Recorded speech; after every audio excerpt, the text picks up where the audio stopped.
head towards the larger parties as well, Robert? Well, I think actually there's two issues here. I mean, on the one hand, we see a Prime Minister, Malcolm Turnbull, who promised one thing when he was a leader of the opposition and before that a front-runner in the Abbott government.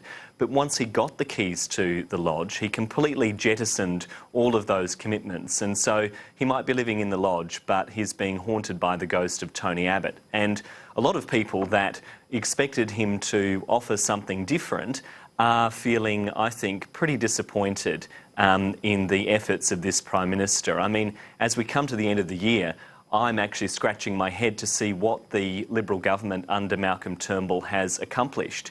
And I think a lot of Australians would be doing the same thing. So I think where that relates to a party like One Nation is it does feed into the broader cynicism that people have in with politics in this country. And I think that does help parties like One Nation to flourish. But I agree with the point that Sam made.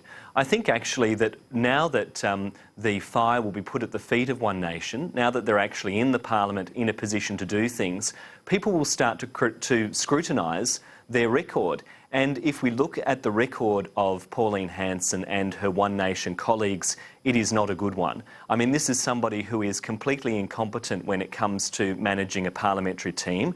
She's not able to manage a team of 4 people, but also somebody who positions herself as being an anti-establishment politician, but has been part of the furniture in this country for the last 20 years and fails to actually stand up for the most vulnerable members of our community when it comes to fighting against cuts to welfare and so on in the National Parliament. So once people start to see Pauline Hanson's record and that of her colleagues, I'm hopeful that they'll start to move away from the One Nation party. But I think for us on the left side of politics, we have to start focusing on these issues around economic inequality and addressing that as a key part of that strategy.